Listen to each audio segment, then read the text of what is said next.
In the last lecture, we learned some of the basic features of quantum mechanics. In this lecture, we're going to apply those ideas to the simplest possible atom, the hydrogen atom. So we're going to see what happens when we solve the Schrodinger equation for the hydrogen atom, see the resulting quantum numbers that come out of it, and talk about the orbital sizes and shapes for the hydrogen atom. Let's see how we apply quantum mechanics to the hydrogen atom. So what this means is that we need to solve the Schrodinger equation for this system. So here's the Schrodinger equation, h psi equals E psi. And remember, psi, the wave function, is related to the probability distribution for finding the particle in space in x, y, and z. E is the energy associated with that wave function, and the Hamiltonian h contains all the physics of the system. And so in particular, just to show you what this looks like, here's the actual Schrodinger equation for the hydrogen atom. This first term corresponds to the kinetic energy of the electron moving around. The second term corresponds to the attraction between the electron and the nucleus. And you can see that this is a really hard equation to solve, because what we're looking for is the wave function psi, such that when we differentiate it twice with respect to x, y, and z, add those together, multiply by some constants, then subtract all this multiplied by the wave function again, we're going to get back the exact same wave function times a number, and that number is going to be our energy. So there's clearly only going to be a very special set of solutions that satisfy this equation, and solving the Schrodinger equation is about trying to figure out what those solutions are and what the corresponding energies are. Now fortunately for this class, we're not going to worry about how to solve this, we're just going to talk about what the solutions are. So each one of the different solutions psi to this Schrodinger equation represents a different possible orbital that the electron can occupy. These are a little bit like the Bohr orbits we saw in the Bohr model, except instead of being just simple circular orbits like in the Bohr model, they're going to have more complicated shapes and sizes that we'll be talking about in the next few minutes. And each one of these orbits has a particular energy E associated with it. So when we solve the Schrodinger equation for the hydrogen atom, we end up with a bunch of different possible solutions. So remember how in the Bohr model, our different possible orbits each had a different number n. The n equals 1 orbit, the n equals 2 orbit, and so on. We call those numbers quantum numbers. So in the hydrogen atom, it turns out when you solve it, you end up with 3 different quantum numbers that describe each of the possible orbitals for the electron. The first of these quantum numbers is called the principal quantum number, and that one indicates the relative orbital size and energy. The second is the angular momentum quantum number, and that one determines the orbital shape. We denote that one with the letter L. The third one is the magnetic quantum number m sub L, and that one specifies the orientation of the orbital. And so let's take a closer look at each one of these. The principal quantum number, n, is a set of integers running 1, 2, 3, etc. This value of n is a lot like the n value in the Bohr model, where the bigger values of n are going to correspond to larger orbitals. So because we have the 3 different quantum numbers, however, we'll have a number of different orbitals with the same n value, because they'll have different L and m sub L values. And so all the orbitals with the same n value belong to the same shell. And as I said, the orbitals with larger n values extend further from the nucleus, so essentially they're going to be the larger orbitals, and that also typically means that they have higher energies. The second quantum number is the angular momentum quantum number L.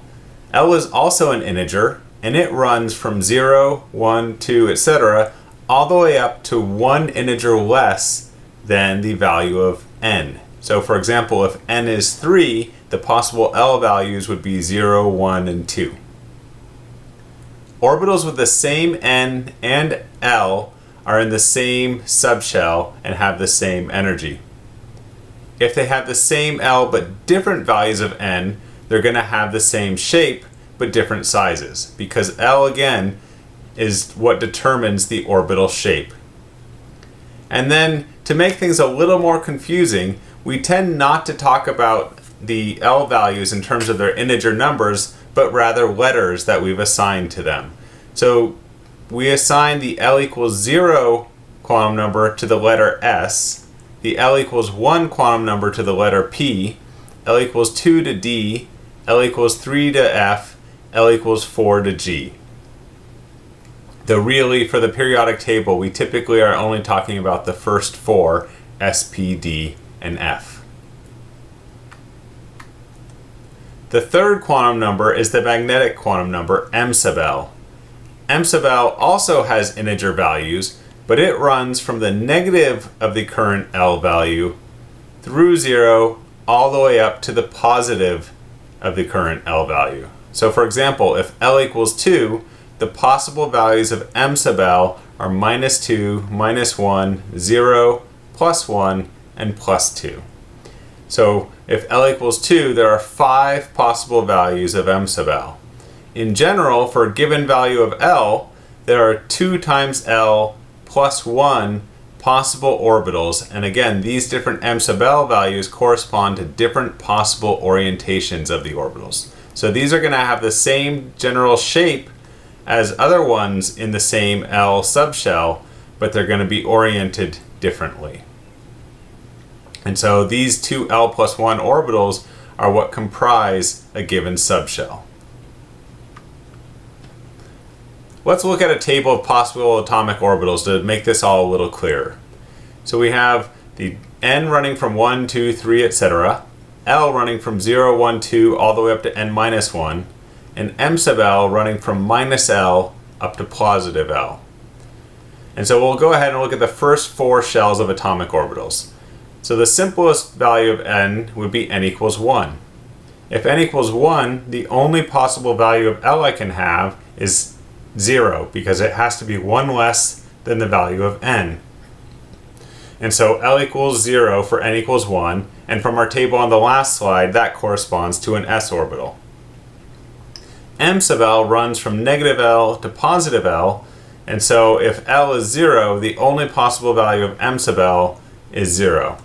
We call this orbital a 1s orbital. 1 because it's n equals 1, s because of the L value. And because there's only one possible m sub L value, we don't have to specify it. So this has just one orbital in the subshell and one orbital in the overall shell. Now if n equals 2, we're going to have 2 possible values of L. L could either equal 0 or 1, because both of these are less than n. They're up to 1 below n. If L equals 0, that's going to be an s orbital again. If L equals 1, that's going to be a p orbital. Now again, for the s orbital, there's only one possible m sub L value of 0. But for the p orbital, there are going to be 3 possible m sub L values. We could have -L, 0, or positive L. In this case, -1, 0, or +1. So these make up the 2p subshell, and there are going to be 3 different 2p orbitals that are oriented in different directions. We'll see that a little later. So we have 3 orbitals in the 2p subshell and 1 orbital in the 2s subshell, and the overall n equals 2 shell has 4 orbitals. If we do the n equals 3 case, we have 3 possible values of L, 0, 1, or 2. Again, for the S case, we have just 1 possible m sub L. For the P case, we end up with 3 possible m sub L values again.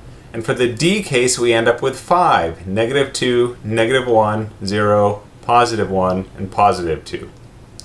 These first 2 are the 3s and 3p, and this third one gives us the 3d orbitals.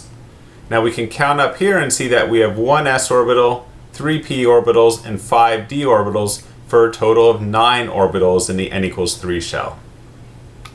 Finally, we can do the n equals 4 shell, so our L values can be 0, 1, 2, or 3, corresponding to s, p, d, and f orbitals, and we end up with 1, 3, 5, or 7 possible orientations for these orbitals for the different possible values of m sub L. And these correspond to the 4s, 4p, 4d, and 4f orbitals. If we sum up all of these, we find that there are 16 total orbitals in the n equals 4 shell.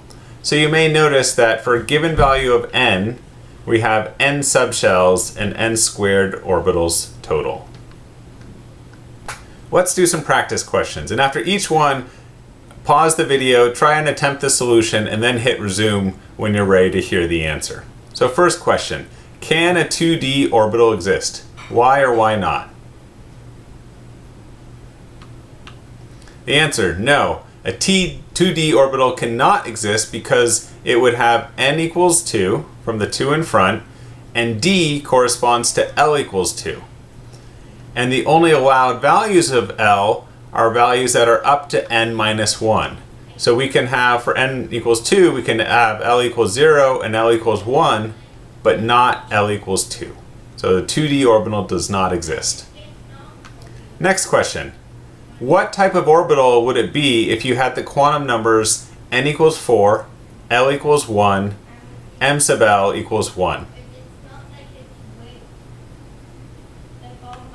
Answer, that's a 4p orbital. We have n equals 4, L equals 1 corresponds to p, and it's going to be one of the possible directions, one of the three possible directions for the p orbital. Question, how many orbitals are found in the subshell for n equals 4 and L equals 3? The number of orbitals in the subshell corresponds to the number of different possible orientations of that orbital. In other words, it's governed by the quantum number m sub L. So if L equals 3, we have m sub L numbers that can range from -3 all the way up to +3. So -3, -2, -1, 0, 1, 2, and 3, which is 7. Or for a shortcut, you can remember that there are 2L plus 1 orbitals in the subshell. And if L equals 3, 2 times 3 plus 1 gives us 7. The quantum numbers specify the different shapes and sizes of the orbitals, but the other question, of course, is what is the energy of each of these orbitals? Remember from the Schrodinger equation, H psi equals E psi. So the orbitals are the psi, the wave function, but we also want to know the energy associated with each one of those possible wave functions. And it turns out when you solve the Schrodinger equation, you get an energy diagram that looks something like this, where the energy generally increases as n goes up, and it generally increases as L goes up. Within a given subshell L, the different m sub L values have the same energy. Now there are a few quirks. For example, you may notice here that the 4s orbital is below that of the 3d orbital. We'll come back and talk about those ideas later in a future lecture. There's one other little caveat, and that is, strictly speaking, for the hydrogen atom, it turns out that the 2s and 2p orbitals all actually have the same energy. The 3s and 3p and 3d all have the same energy, and so on. But once you start talking about elements later on in the periodic table, you get an energy diagram that looks more like this. And so this picture I'm showing isn't strictly correct for hydrogen, but this is the picture you want to remember because this is what it looks like more generally across the periodic table. Now let's talk about what these orbitals actually look like. Now unfortunately, to visualize the wave functions would require 4 dimensions. We need to know at each point in space, x, y, and z, what the value of the wave function is. And so that's not feasible. So instead, we're going to have to look at them in a piecewise fashion. First, here we're going to look at the radial part, and then we'll start looking at the angular part. So the radial part is essentially saying, how do the orbitals behave as we move closer or further away from the nucleus? So we'll start off comparing the 1s, 2s, and 3s orbitals. So here I'm showing you first just the 1s and 2s orbital. And these are probability distributions coming from the square of the wave function for where we're likely to find an electron in that orbital. So for example, if the electron's in the 1s orbital, you can see that the peak probability of finding the electron is somewhere around 1 angstrom, and we're overall very likely to find it somewhere below 2 angstroms. The probability of finding it further away from the nucleus decreases pretty rapidly. For the 2s electron, on the other hand, you can see that the probability of finding it further away from the nucleus is much larger, right? The most likely spot to find the electron is here, and that's somewhere around 3 angstroms, compared to around 1 angstrom for the 1s orbital. So in this sense, the 2s orbital is considerably larger than the 1s orbital. Later on in the course, when we talk about chemical bonding, we'll learn about how this being in the outermost region of the atom makes these electrons more exposed and therefore more able to participate in chemical bonding. We call the outermost electrons the valence electrons. But even though these outermost electrons, or an electron in the 2s orbital, is further out from the nucleus than the 1s one, it's important to realize that there's still some probability of finding that electron quite close to the nucleus. See, there's this little region here where there's some chance of finding the 2s electron right by the nucleus. We call this effect penetration. Even the outermost and largest orbitals in an atom can still penetrate to some extent toward the nucleus. And finally, we'll note that the number of nodes increases with n. So in this first 1s orbital, there are no nodes. In the 2s orbital, we have a single node. If we go to the 3s orbital, we end up with 2 nodes. And once again, we also see that the probability of finding the electron is shifting further away from the nucleus. So a 3s orbital is generally larger than a 2s orbital and a 1s orbital. But again, it still exhibits some penetration towards the nucleus. Now, what about the other cases beyond just s orbitals, if we look at p, d, and f? So here I'm showing you the n equals 2 shell with a 2s orbital and the 2p. So this 2s one is the same as what I showed you on the previous slide. The 2p orbital looks generally similar in terms of its size. It's a similar distance from the nucleus as the 2s, though it doesn't actually have the node. For the 3s, 3p, and 3d, you see generally similar behavior again. All of them are relatively further from the nucleus compared to things in the n equals 2 or the n equals 1 shell. And as we go up in L from s to p to d, you'll notice the number of nodes decreases from 2 in the 3s, 1 in the 3p, and 0 in the 3d. So overall, the main point is the size increases with quantum number and the number of nodes decreases with L. And overall, even though we expect the electrons to be further away from the nucleus in higher quantum number orbitals, to some extent, we will still have penetration that allows the electrons to spend some time near the nucleus. What about the shapes and orientations? So for the s orbital, remember there's only one in the subshell, m sub l equals 0. And therefore, all s orbitals have the same general shape, and it's a spherical shape. They're symmetric in all directions, and they have the same sign everywhere. For p orbitals, it's a little different. For p orbitals, we have 2 lobes oriented along 3 orthogonal axes. Yeah, but that's wrong. Now let's take a look at the shapes and orientations of the orbitals. So for the s orbitals, there's only one value of m sub l possible, m sub l equals 0, and therefore there's only a single shape and orientation possible. It's the spherical shape you see here, where it's symmetric in all directions. For the p orbital, we have 3 possible values of m sub l. So p orbitals end up having this dual lobe shape, kind of like a dumbbell, and depending on the value of m sub l, they can point in different directions along the 3 orthogonal axes. So we typically call these px, py, and pz. You'll notice that the sign of the wave function changes in each of the 2 lobes. So we have a node here, and so it's going to be, for example, positively signed here, negatively signed here. That doesn't matter a whole lot for anything like finding the probability of the electron somewhere, but it does matter later when it comes to constructing chemical bonds. So don't worry about it too much, but just file it in the back of your head that some of these orbitals can have regions of opposite sign.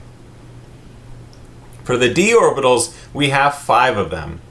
4 of them are relatively straightforward. They look kind of like p orbitals, but with 4 lobes instead of 2. So we have the dxy, dxz, dyz, and dx squared minus y squared. These just differ in the plane in which they're oriented. The fifth d is a little stranger. It looks a little bit like a p orbital, but with a donut around it. But together, these 5 comprise the 5 possible d orbitals. The f orbitals start getting even weirder. Many of them look, again, like the next step up beyond the d orbitals, having 6 lobes instead of 4. But then we have the fz cubed orbital, which looks kind of like the dz squared, but with 2 donuts around the middle instead of just 1. In all of these cases, wherever we have regions where the sign changes, we have some sort of nodal plane or nodal region separating those opposite signs. So regions of 0 probability of finding the electron. So if we try to put all this together, again, we can't do this perfectly, but here's trying to give you a little bit of a sense of what this might look like. And so for just the s orbitals, we have the 1s, 2s, and 3s. These are the radial probability curves like I showed you. And now on top of them, this figure is overlaying some probability density coming also from the angular part. And so if you try to visualize all this together, you get sort of like a single sphere for the 1s orbital. For the 2s orbital, you get something like a double sphere where you have the small inner region where there's some probability of finding the electron, a node, and then a larger outer spherical region where there's much greater probability of finding the electron. And for the 3s, it's more of the same, except now we have 3 layers with nodes between each of them. So let's try a practice problem. What is the most probable distance for finding an electron in the 1s, 2s, and 3s orbitals? Pick your answer from here, and we're just using round numbers to try to estimate the distance. Pause the video, attempt the solution, and hit resume when you're ready to hear the answer. The answer is C. So the 1s orbital has its highest probability around here. So this is the most probable region of finding the electron, and that's going to be somewhere around 1 angstrom. For the 2s orbital, we do have 2 peaks, but this peak is much less probable. The most probable region is going to be here. This is where we're going to find the electron most likely, though of course it can occupy other spaces as well. And so it's somewhere around 3 angstroms for the 2s orbital. And for the 3s orbital, this is the most probable region here, which is around 7 angstroms. Let's do another one. Which d orbitals have non-zero probability of finding the electron in the xy plane? Now there may be more than one answer to this that's possible. Again, pause the video, attempt the solution, and hit resume when you're ready to hear the answer.